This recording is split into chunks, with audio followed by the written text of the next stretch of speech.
Welcome to From Rome Info video. My name is Brother Alexis Bugnolo. I'm the publisher and editor of FromRome.info, an electronic journal for news, commentary about Rome, the Catholic Church, and Italy.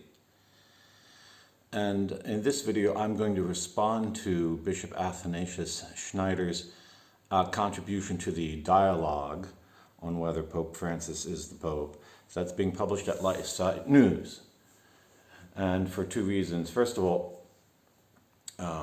long before Andrea Cianci wrote his book, or even Don Manella started talking about the canonical reasons why Benedict was still the Pope, I was one of the principal proponents that Benedict is still the Pope, and I published lots of articles, some speculative, some learned, about the matter. But what I noticed was that Andrea Cianci came along and Don Manella came along, and they used the information that I provided to redirect the narrative towards basically a new form of sedevacantism and separation from the church, because their interest was sowing division and drawing people to themselves. And it's really a shame. And I'm concerned that LifeSite News promotion of dialogue on this issue isn't what it seems, because it's clear that John Henry Weston is censoring certain voices and allowing other voices to be heard. He's manipulating the whole narrative.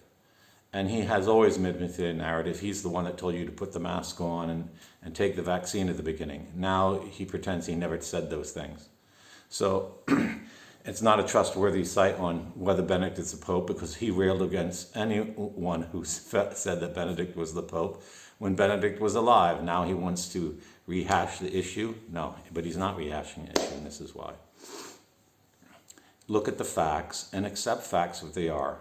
If someone says 1 + 1 is 3, and you go to a website and they want to have a dialogue about that, then you know that they don't care about the truth, because you don't need a dialogue about 1 + 1 = 3. That's false. Okay? But now I want to apply specifically to Bishop Athanasius Schneider's article. And since I have it on my laptop, I will read section from section and just quote and do a running commentary then, rather than write this out. Because I don't think the arguments he advances are worthy of a written response. They're so silly. But I'm going to put on this video on YouTube, because I think that it will get the message out more. It will be less censored. Okay, but since the search engines just don't show From Rome info at all anymore. And so this is an article written or published on Tuesday, November 26, 2024, at 3:13 p.m. by Bishop Athanasius Schneider on LifeSite News. And I will put a link in the show notes.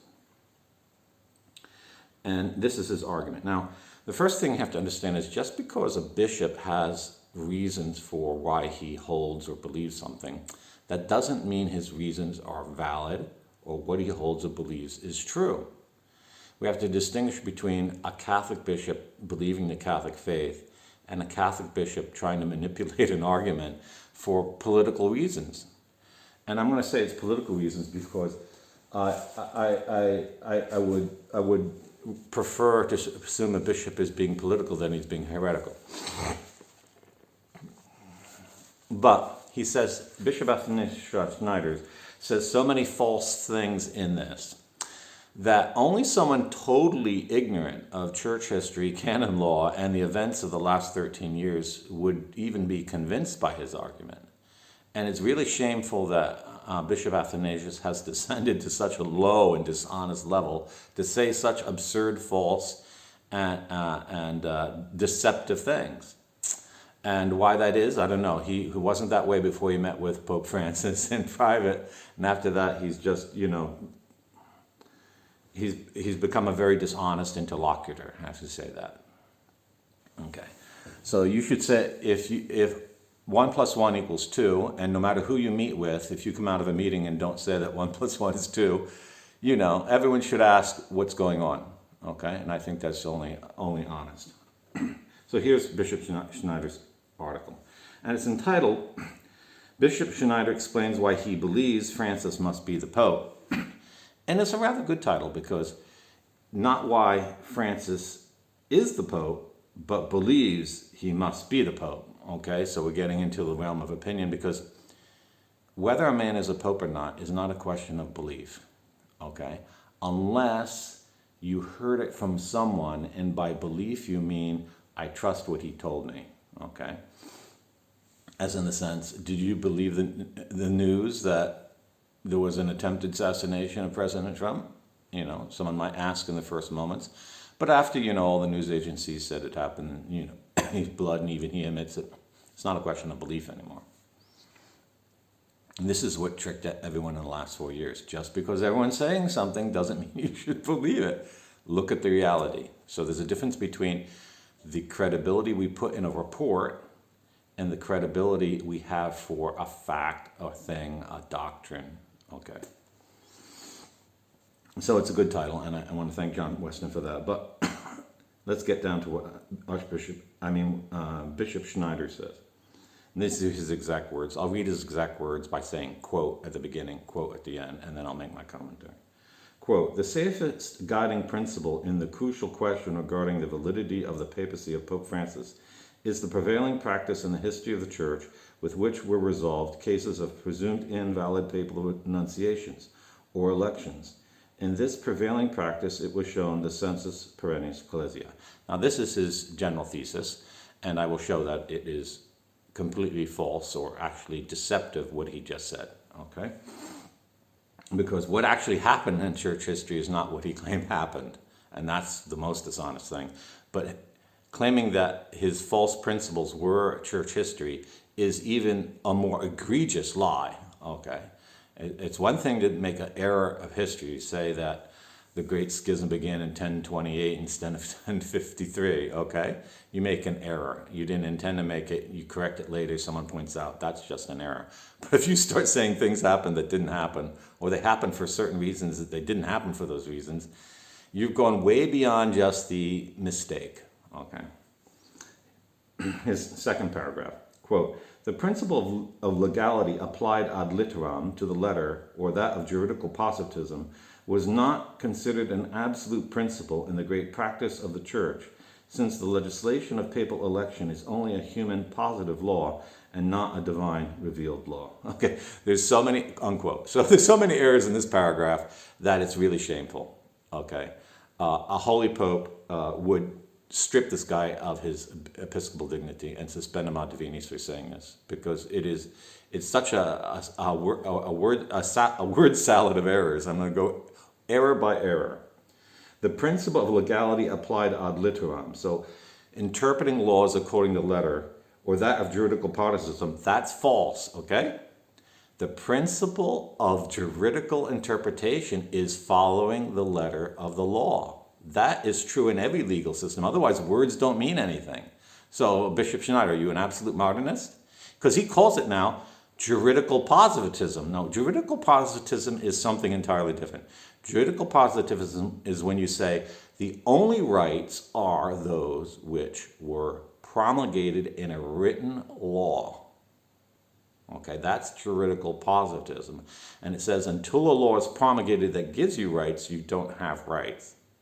Okay, juridical positivism is an absurd thesis because, well, if your rights come from the law, who gave the lawmakers the right to make law? Okay, so it's self-defeating. Okay, and Bishop Schneider, if you don't know the difference between the proper reading of law, which is ad litteram, from juridical positivism, you're totally incompetent. Someone has to say it. I'm going to say it. John Weston, you shouldn't really even publish his article because it's shameful that this man says such things. Okay.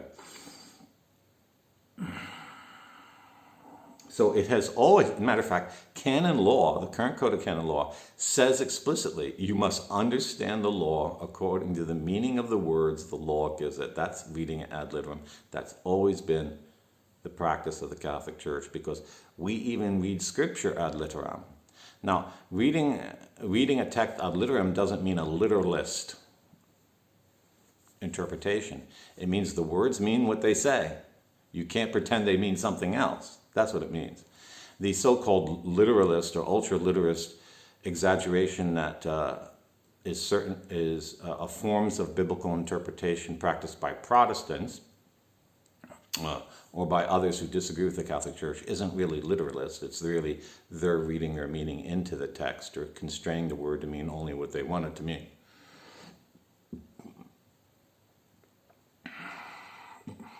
Then he says, since the legislation of the papal election is only a human positive law and not a divine revealed law. Okay, so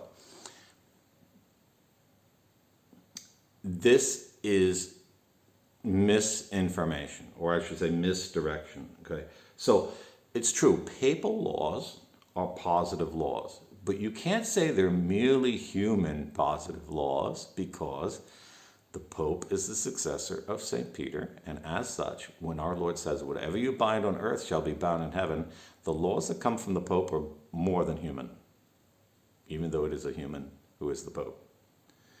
And they're not divinely revealed law.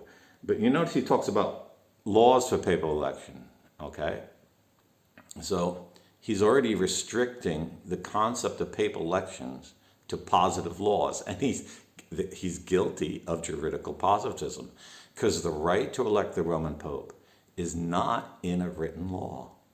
It is given by Peter to the Church of Rome, and it is witnessed to by the fact of 1,000 years of elections without laws, or at least 600 years without any laws on how the election would take place. It's called, the source of that right to elect the Pope is called apostolic right, because it comes from a decision of the Apostle Peter to give the Church of Rome the right to elect its own bishop. Okay? And it's the only church that right can never be alienated from, even by a papal law. And it's the fundamental basis of all subsequent interventions by popes who wrote laws or canons to govern the election of the Roman pontiff. So he's already framing the whole discussion wrongly. Okay, in addition to all his other errors. Third paragraph, quote, the human law that regulates the assumption of the papal law office or the dismissal from the papal office must be subordinated to the greater good of the whole church, which in this case is the real existence of the visible head of the church and the certainty of the existence for all the body of the church, clergy and faithful.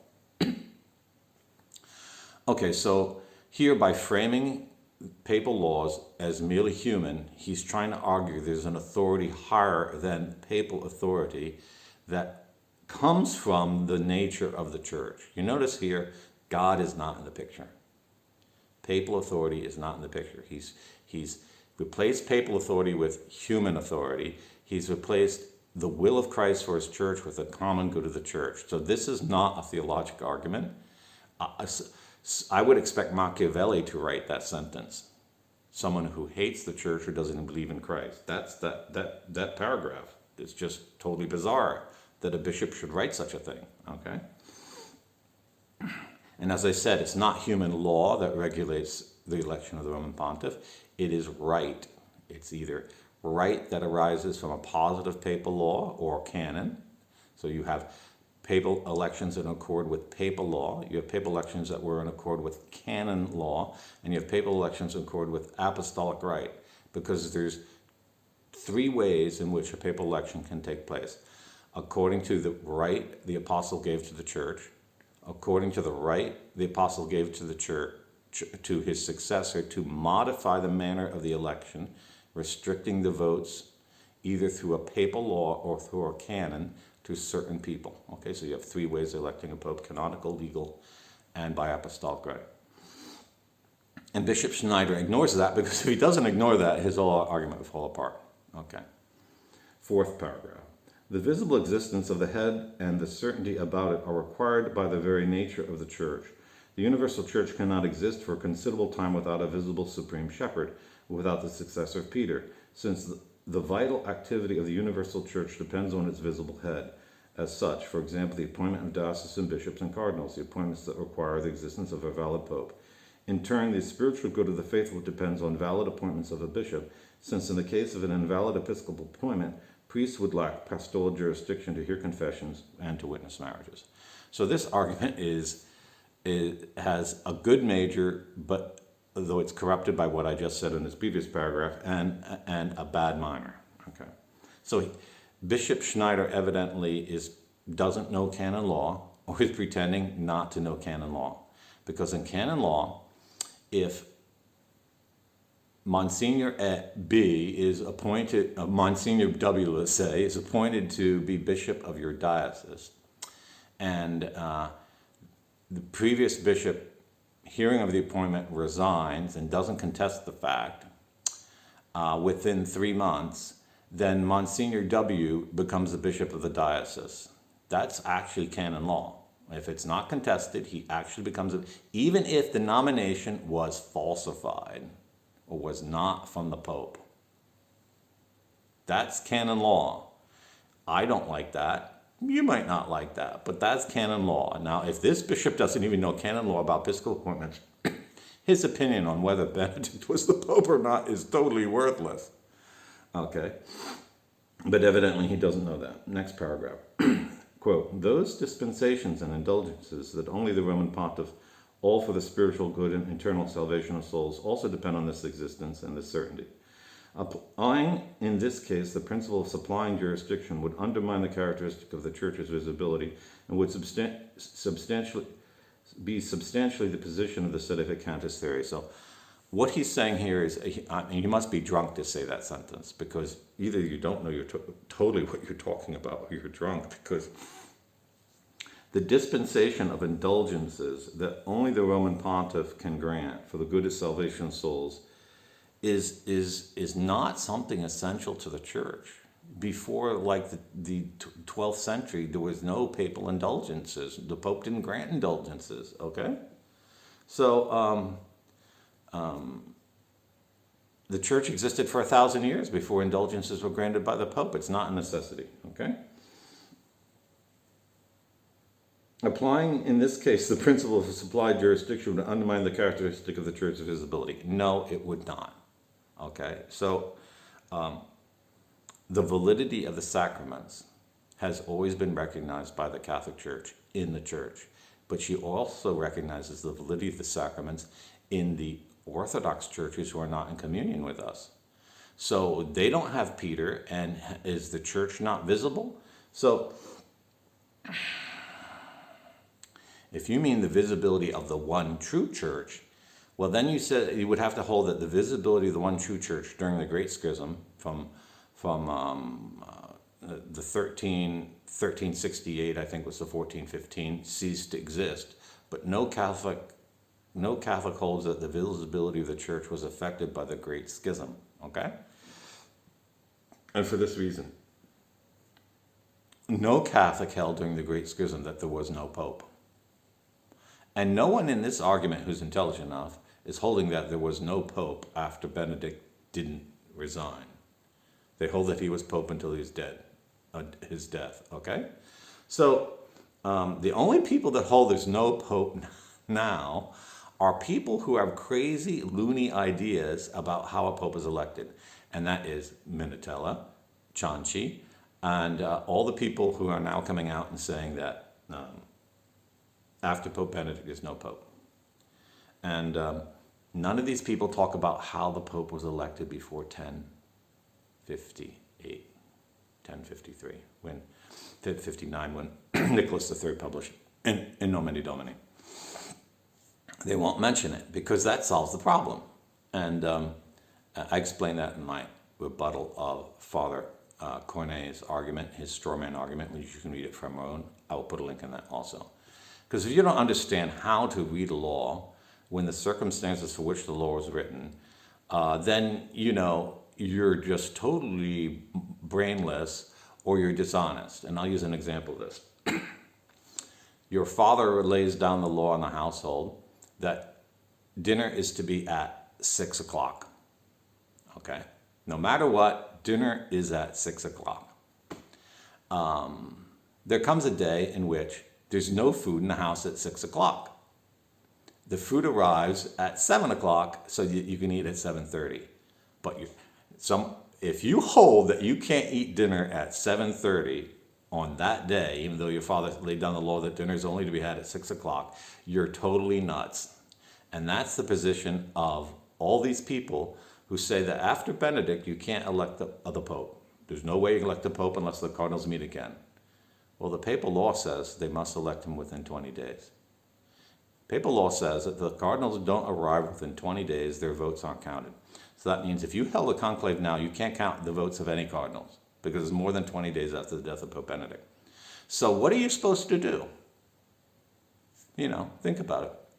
So if you don't understand these principles of law, you shouldn't be involved in this argument. You're just deceiving people. Okay. Everyone knows that the papal law presumes that the cardinals want to elect a pope and that they're not following an anti-pope. Okay. No one holds that a cardinal following an anti-pope has the right to vote for the true pope. You just look it up in history in the Great Schism. No cardinals of the anti-pope at Avignon voted for the Pope of Rome, and no one expected them to. Okay?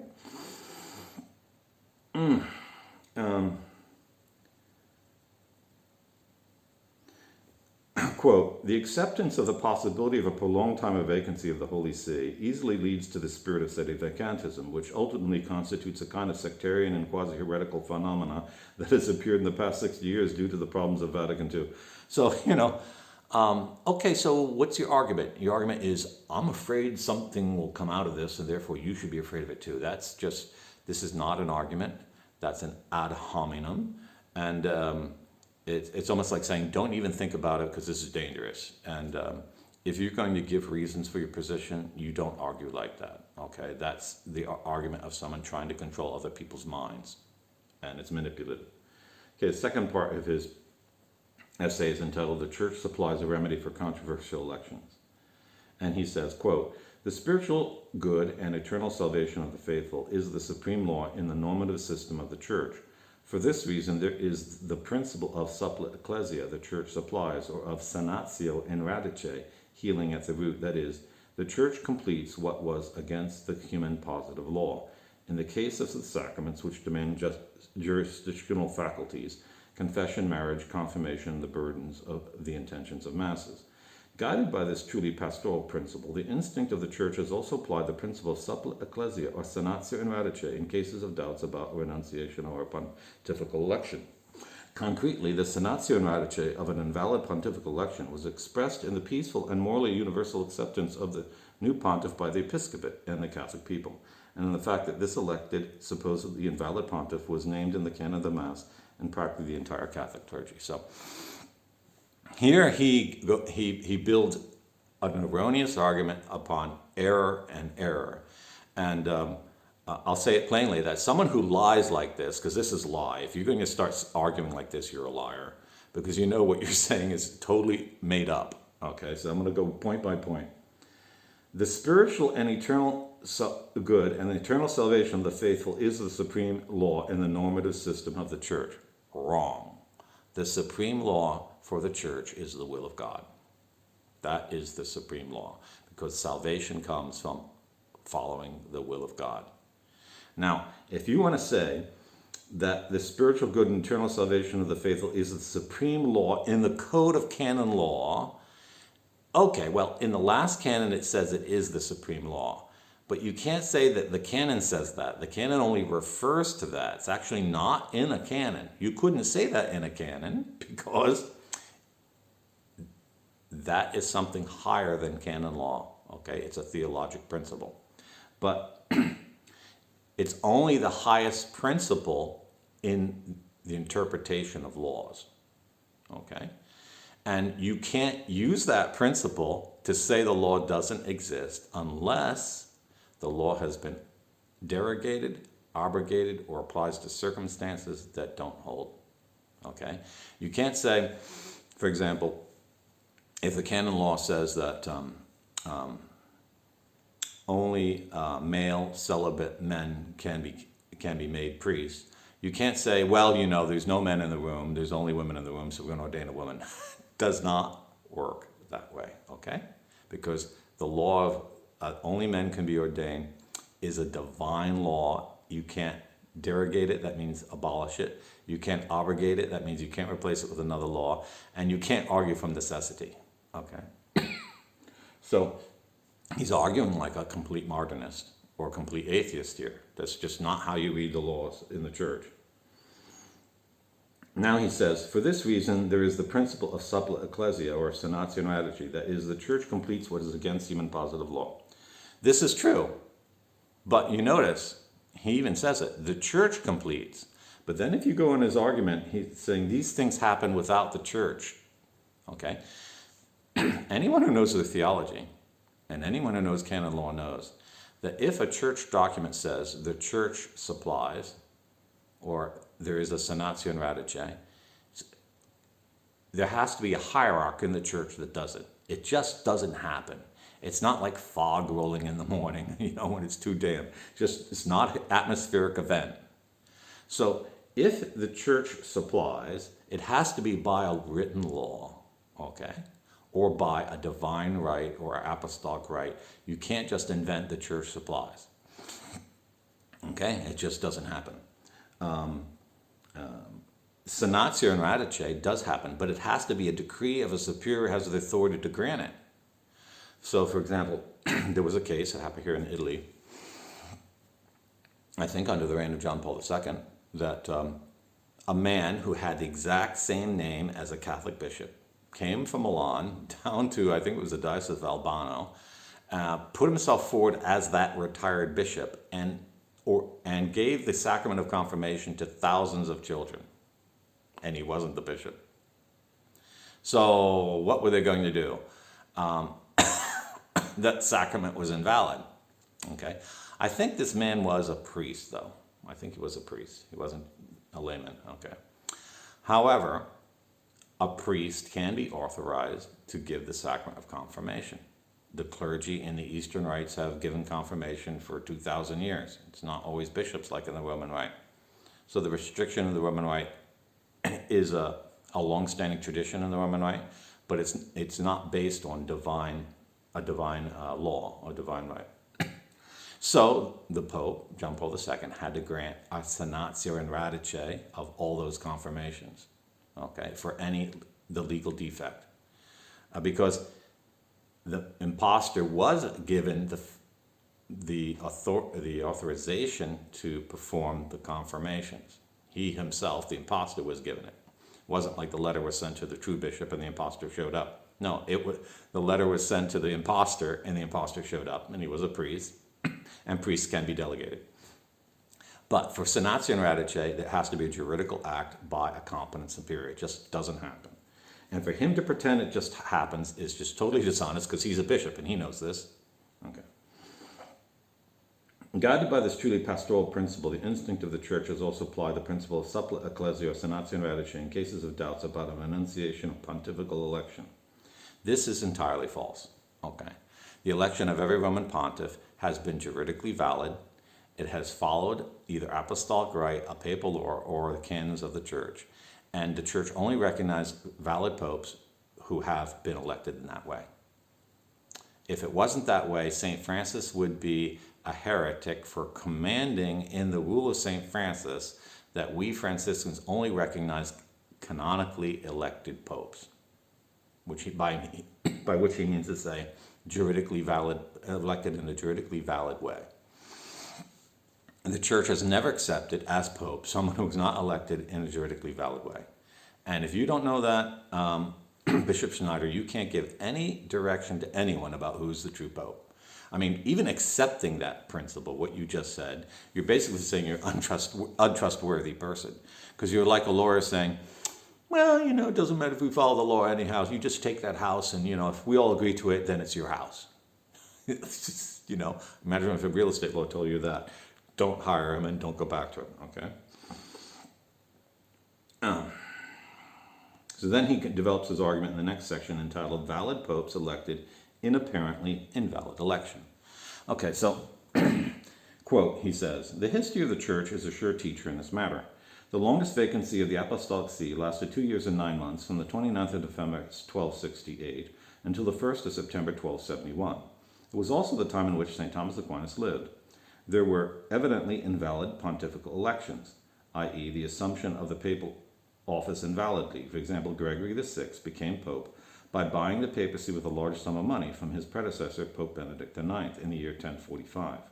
However, the Roman Church has always considered Gregory VI as a valid pope, and even Hildebrand, who later became Pope St. Gregory VII, considered Gregory VI to be a legitimate pope, notwithstanding the illegitimate manner by which Gregory VI became pope.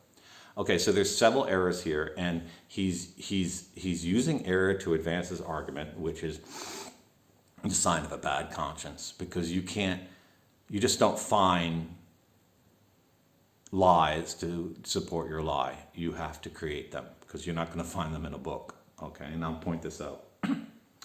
So there was a vacancy in the church that has nothing to do with an invalid election. Okay, the vacancy from 1268 to 1271 is because the cardinals couldn't agree who to elect, and the papal law of Nicholas II in Nomine Domini did not specify they had to elect the pope within a certain period of time.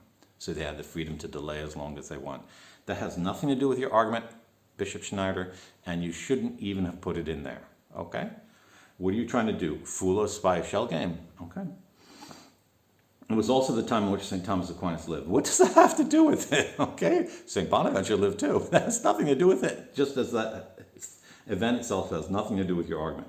There were evidently invalid pontifical elections. For example, assumptions of the papal office invalid. Now he quotes Gregory VI. So I have studied this whole issue of Gregory VI very carefully.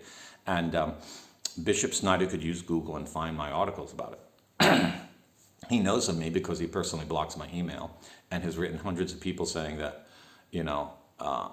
I asking people to write him to take action back in 2016 was, dishonest, okay?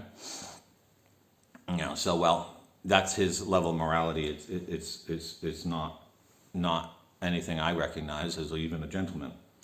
But Gregory VI was not invalidly elected. No one ever claimed that he's invalid elected, and no one claimed he was an anti-pope. So why are you even quoting that?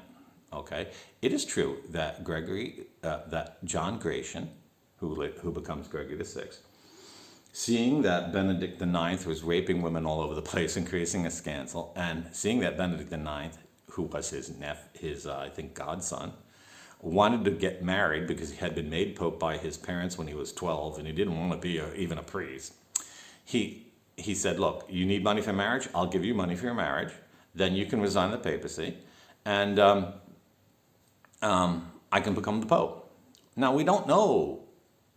The historical record does not let us know whether Gregory VI bought the papacy or Gregory VI used money to convince Benedict IX to resign. But we do know that the whole church at Rome, at least, accepted Gregory VI as the pope. Okay. And we do know that at the Council of Succi was convened in 1046 by Gregory VI, and at that council, Gregory VI explained what he did. And since it was so like simony buying the office, he recognized he had unworthily entered into office, and he resigned, or the emperor also declared him deposed. Okay.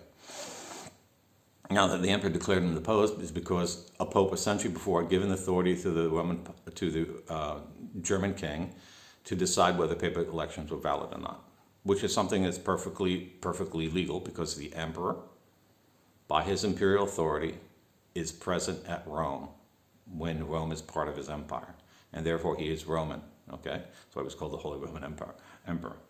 And the Pope can assign an individual, even a layman in the Roman Church, to be a judge in the validity of papal elections. It doesn't exist today, but it existed back then. So Gregory VI was not an invalid pope, and there was no contention in the validity of his election. He was elected after he made this agreement with Benedict IX by the clergy of Rome. Whether he convinced them with money or not, but the most important thing is there was no law against buying the papacy back then. There wasn't a law about it because it hadn't happened, or at least it hadn't so happened in such a way that anyone would know of it. Even today, one cardinal could buy the votes in a conclave and become pope. It doesn't make his election invalid or even questionable. And the reason for that is, it even says it in the papal law, you can't, it's like hard to prove that money exchanged hands. In the modern times, it'd be very hard to prove. The money could be transferred between third parties on other sides of the world before or after, you wouldn't know. A lot of people think that Bergoglio bought his election in 2013. So that doesn't make an election invalid. So your argument, it's praeter rem, okay? And it's a dishonest way to argue. Then he quotes Urban VI. Bishop Schneider says, quote, Pope Urban VI had been elected under enormous pressure and threats from the Roman people. Some cardinal electors feared even for their lives. Such was the atmosphere of the election of Urban VI in the year 1378. During the coronation of the new pope, all the cardinal electors paid him homage and recognized him as pope during the first months of his pontificate. After a few months, however, some cardinals, especially the French cardinals, began to doubt the validity of the election because of the threatening circumstances and the moral pressure they had to suffer during the election. For this reason, these cardinals elected a new pope who was called Clement VII, a Frenchman who chose Avignon as his residence. He and his successors were considered by the Roman Church always as anti-popes. Thus began one of the most disastrous crises in the history of the Church, the Great Western Schism, which lasted almost 40 years, tearing apart the unity of the Church and damaging the spiritual good of souls so much.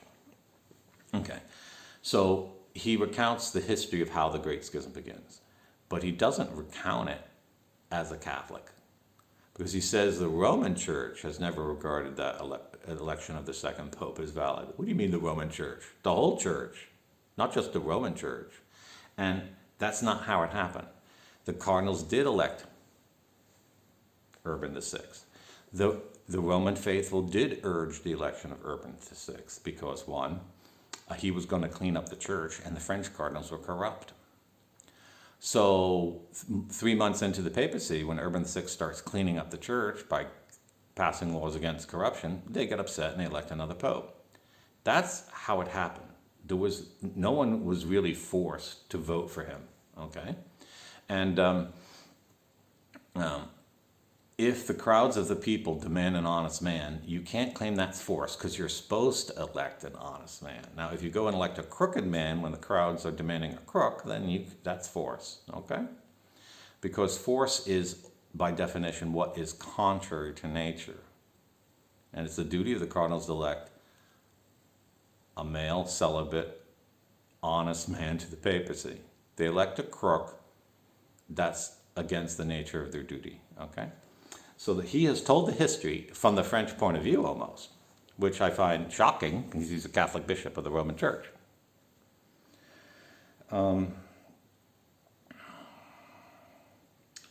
Then he says, quote, the Roman Church has always regarded Urban VI as a valid pope, despite the probably invalidating factors of this election. There wasn't any probable invalidity.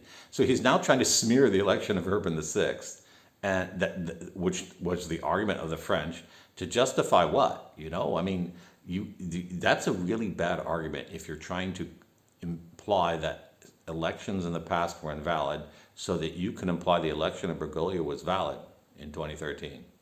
I mean, how low do you have to go? I mean, that's just, that's just unbelievable. Urban VI was recognized as the true pope by the saints of his day, okay? He does make a good sentence here. The fact that even saints like St. Vincent Ferrer during a time recognized the anti-pope as the only valid pope is not a convincing argument, since saints are not infallible in their opinions. Well, it's true saints are not infallible in opinions, but explain why Vincent Ferrer believed he was the pope. Because Vincent Ferrer only had one friend who was a cardinal, and that cardinal was an ally of the anti-pope and fed him false information for 25 years. And St. Vincent Ferrer, being such a simple, honest priest, he didn't even dream to think that a cardinal could lie to him, okay? And the cardinal basically told him what Schneider's version of the election was. Basically, Schneider is repeating the same lie that was used to convince Vincent Ferrer, which is really ironic in this argument that he should even say Vincent Ferrer, since he's trying to make convince everyone else of errors the way the cardinal friend of Vincent Ferrer did. But Vincent Ferrer recognized at the end that this man was lying to him and renounced the Pope of Avignon. So anyone who argues that St. Vincent Ferrer is an excuse for recognizing a false pope doesn't know their history and is maligning that great saint. And St. Vincent Ferrer is a very powerful saint. You don't want to malign him, or you're going to get lightning from bolts from heaven, I can tell you that. Then he goes on, quote, Pope Saint Celestine V made his renunciation in circumstances of pressure and insinuations by the powerful Cardinal Benedetto Gaetani, who succeeded him as Pope Boniface VIII in the year 1294. Because of these circumstances, a part of the faithful and clergy of that time never recognized Boniface VIII as a valid pope. However, the Roman Church considers Boniface VIII as a legitimate pope because the acceptance of Boniface VIII by the overwhelming part of the episcopate and the faithful healed at the root the possible invalidating circumstances both of the renunciation of Celestine V and the election of Boniface VIII. So, here is another completely false history. I mean, if you've got to twist history to advance your argument, you're an extremely dishonest person. So, Saint Celestine V was a hermit, a very holy hermit from the mountains of Abruzzi, just to the northeast of Rome. And the cardinals, not knowing who to elect, elected him. It said they saw him coming into town or wearing bare feet, or it was revealed to God that they should elect him as pope. But after just a short time, this holy hermit, St. Celestine V, realized he didn't have the talent to be pope. I mean, he couldn't run the papal machinery of state. He couldn't navigate through all the lying cardinals and clerics around him and all the corruption. So he chose to resign the papacy, and he actually wrote out a valid form of the renunciation, which, if you read, you can read it from Rome, St. Celestine V's abdication, you'll see that Benedict's declaration of February 11th, 2013 is invalid. It's just obvious as heck. He mentioned, if you're going to mention St. Celestine V but not mention that, you're dishonest. You're extremely dishonest. It's also the law on papal renunciations that we have today comes from a rescript of Boniface VIII. So if you're going to say Boniface VIII's election is doubtful, then the whole law for papal renunciations is doubtful, then Benedict's still the Pope, okay? So, you can't quote Boniface VIII, Bishop Schneider. You can't do that, And your way that you weave between the facts of history in such a strange way, and when they all are against you, is just shameful. It's a shameful way of arguing. I would expect to see better forms of argument from an anti-Catholic tractist,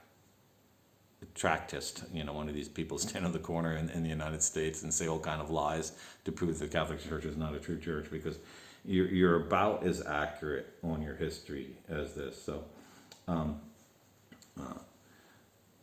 when it say part of the faithful and clergy of the time never recognized Boniface VIII, the doubt came from the fact that Boniface VIII, knowing that St. Celestine was a holy man, locked him up in a castle instead of allowing him to travel freely.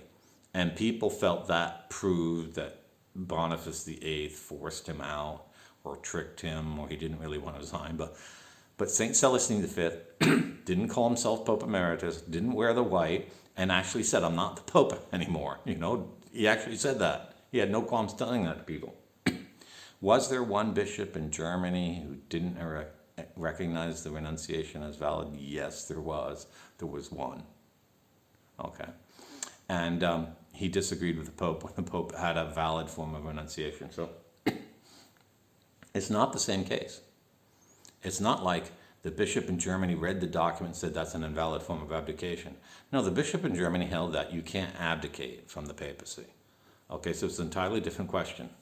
And if you're going to cite that as the reason for the church accepting an invalid election, then you're going to have to say you can't abdicate, and then Benedict was the Pope his whole life, which you don't hold, Bishop Schneider. So how you can quote that, I don't know. It's just, his article then goes on, and I'm going to go through the whole thing because these lies have to be rebutted, and no one's going to rebut them. I think I'm the only one who's going to publicly call the bishop a deceiver by what he said. I'm not going to say he's a liar because I am certain that he knows things.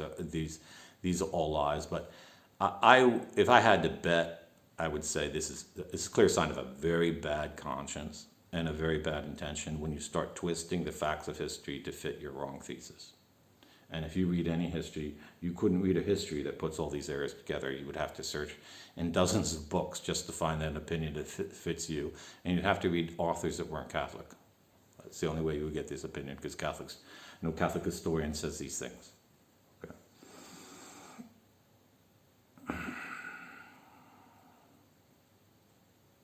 Quote, the following explanation, Professor Roberto Mattei, demonstrates convincingly the inconsistency of the theories of an invalid papacy of Pope Francis. And now quoting Dr. Mattei, it has mattered not that Monsignor Gonswine, in a declaration to LifeSite News on February 14, 2019, reaffirmed the validity of Benedict's renunciation of the Petrine office by stating that there is only one Pope legitimately elected and that it is Francis. By then, the idea of a possible redefinition of the papal ministry had been launched. Okay, so this is an extraneous fact. Whether the Pope validly resigned or not has nothing to do with what his secretary says 6 years later. Okay? It has to be valid on the day he says it, or otherwise it's not a renunciation. Okay? So this is an old red herring that's been trotted out over the last 12 years, and anyone who knows anything about this controversy knows that's a red herring, that you're quoting other people, what they say, this has nothing to do with it. So, you throw that in there too. Quote, some people say that Pope Benedict's intention was that of maintaining the papacy, assuming the office capable of bifurcating in two, but this is a substantial error since the monarchical and unitary nature of the papacy is the divine right. Some people, chiefly Anne Barnhart, is the one who sustains this thesis, and I have given air to it from Rome. I have considered it, but we can't know what his intention was unless we asked him. And I would say there's a high probability that he felt he could do legitimately what he did.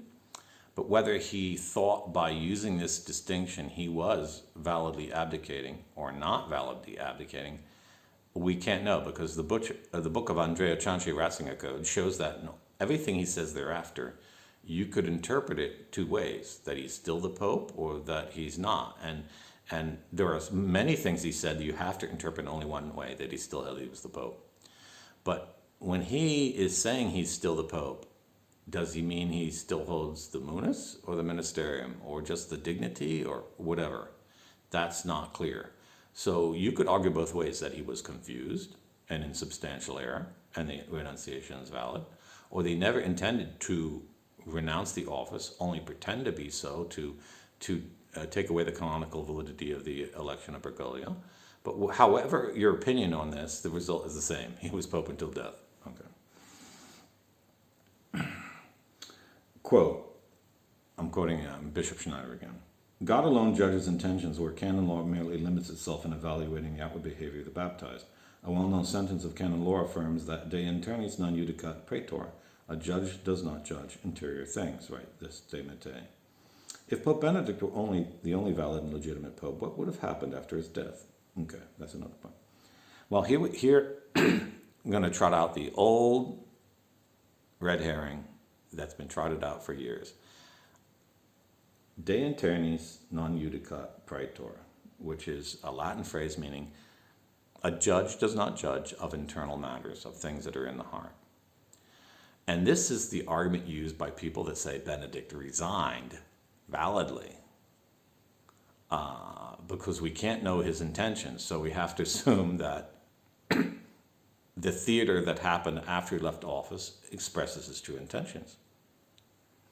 But unfortunately, the Code of Canon Law doesn't say that. The Code of Canon Law doesn't say a pope resigns if after he makes a statement, he acts as if he resigns. What if a pope said, I renounce bananas, and so call a conclave? And for the next 10 years he said, I've renounced bananas, and it was right to call a conclave. If we say we're not supposed to judge internis, then we're going to have to conclude that he didn't resign, he's nuts, and that he can't resign because he is nuts. Because we can't judge the heart. If we could judge the heart, we could say, oh, it was his intention to resign, therefore resign. Okay? And that's what Cardinal Burke actually is judging the heart, because he said, well, it's obvious. It's obvious that his intention was to resign. No, it's not obvious. You have to say it in the words. And the Code of Canon Law requires that he says it in words. Okay? Because if you accept the papacy by saying yes, you must renounce the papacy by saying no to it. Okay? You can't just give a signal, change your clothing, and walk out someday. Okay? That's not how it happens. Okay? So here he's using a good principle of law for the opposite of its intention, and that's just totally dishonest. His next paragraph, Bishop Schneider writes, if Pope Benedict were the only valid and legitimate pope, what would happen after his death? De Mattei writes, the paradox is that to prove the invalidity of Benedict's renunciation, juridical sophisms are employed, but then to resolve the problem of Benedict or Francis's succession, extra-canonical solutions ought to be used. And he quotes an article in Correspondence Romana.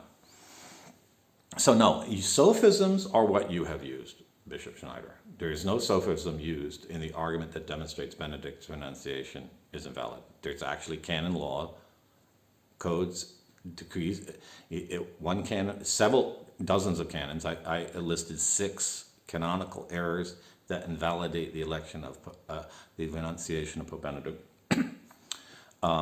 It's not sophisms, it's the actual law. So you're a liar in saying that? And then you say there's extra canonical solutions sought to be used.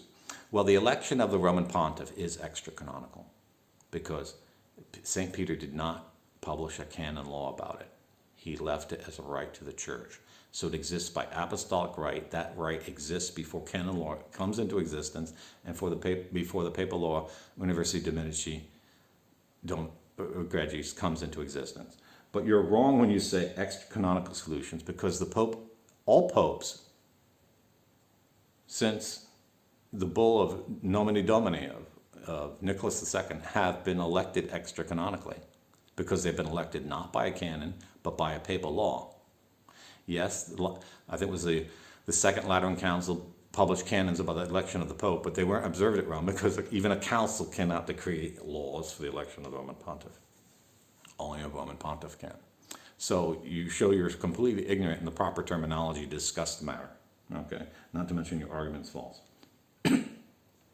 The next section of Bishop Schneider's contribution is called Why the Theory of the Invalidity of Francis' Papacy is a Dead End. So, either the opinion that Pope Francis, or the thesis that Pope Francis is the Pope or not the Pope, has to be shown to be true on the basis of law, reason, logic, facts, and history. You don't disprove it because you don't like the outcome. That's outcome-based morality, and that was condemned by John Paul II, whom I assume you think is a valid Pope, okay? So the fact that you're using outcome-based morality to try to convince people that one side of the argument is true or not is just absurd. It's just totally, totally absurd. That's like saying, well, since the man who robbed the Mercedes-Benz is an honest man, and the man from whom it was robbed is a mafioso, it's okay that the car was robbed. That's not Catholic morality. That's not Catholic morality. And that a bishop should be upholding that kind of morality is just, I find it very hard. It's because I'm making this video. I find it very hard to believe that a Catholic bishop would descend to this kind of intellectual level. Okay, he writes, quote, the hypothesis of Benedict XVI's invalid renunciation and therefore of the invalidity of the papacy of Francis is, in fact, a dead end, a cul-de-sac. For 11 years, the apostolic see would have been de facto vacant. Okay, I'm going to stop right there. It wouldn't have been vacant because Benedict was the Pope. So don't you understand the most basic concept that if Benedict did not validly resign, he remained the Pope? The papacy is not vacant. Okay? Okay.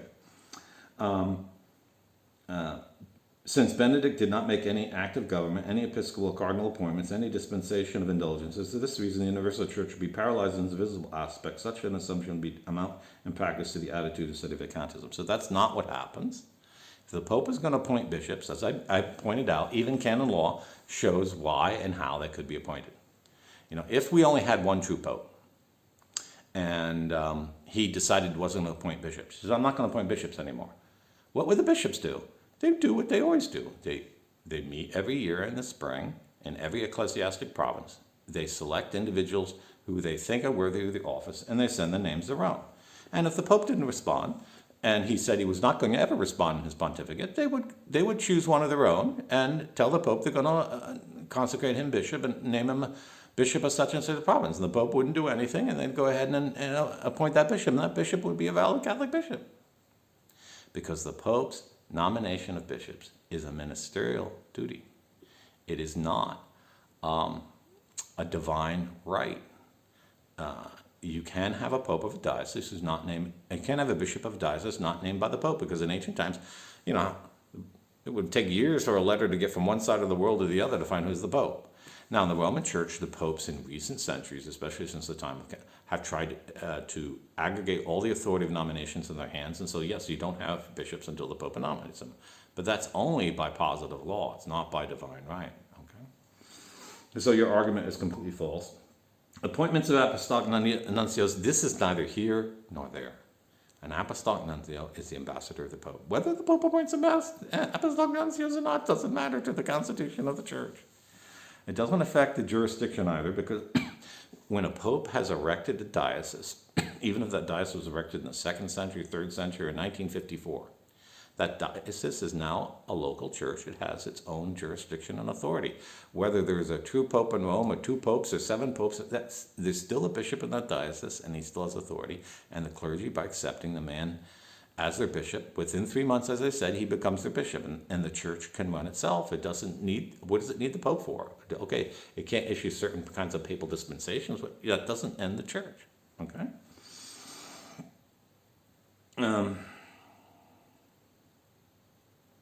All the cardinals nominated by Pope Francis would be invalid. Well, if no future pope was elected, that would be the case. And he goes on and on and on and on and on and on and on and on and on and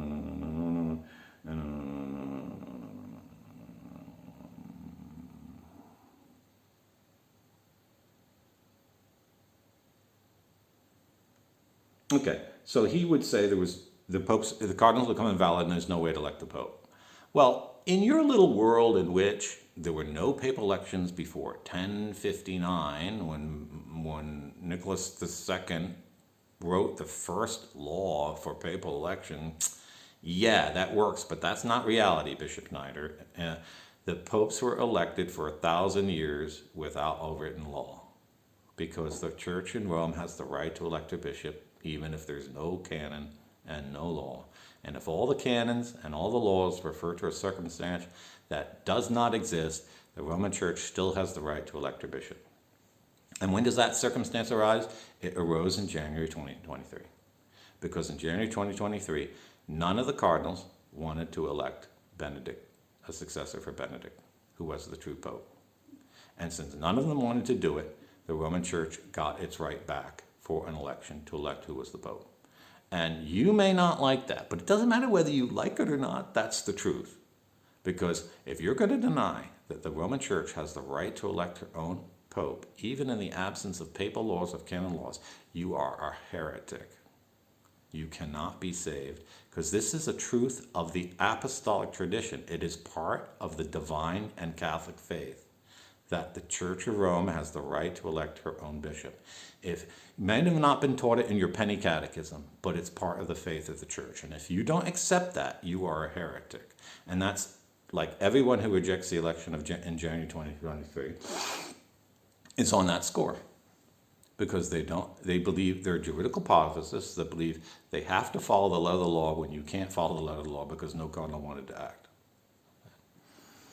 So saying that there would never be a pope again is absurd, because you're presuming that the Church of Rome doesn't have the right to elect own bishop. And then he says you should recognize and resist. So I think I've completely demolished Bishop Schneider's letter. And you're not going to hear what I just said on any website, because I'll tell you the straight truth the way it is, why websites like LifeSite News have been manipulating you by filtering the truth for now more than a decade. And they won't tell you the truth, because they believe that the money comes in because they hold a certain political position. So they will only say what fits that political position. I'll tell you the truth because I know that God is the one who sends me benefactors to help me. And this is true Catholic religion. This is the way the church has always been. What I just read you is a very bad example of a corrupt way of thinking. And if you respected Pope Benedict for anything, you have to understand that whether he made an error or not, we have to accept him as Pope. He was validly elected. And the presumption is he remains Pope unless he clearly, and according to the norm of canon law, renounced. But he didn't. Therefore, he was Pope until he was dead. Now, does anyone in their right mind think that Pope Benedict didn't want to have a validly elected successor? No one. Okay, so if the cardinals didn't want to do it, who's going to do it? It has to be the Church of Rome. That's the only one who has the authority to do it. And you can read more about this in the article from Rome called The Triumph of the Lamb. Thank you. God bless you. And have a blessed and holy beginning to the season of Advent.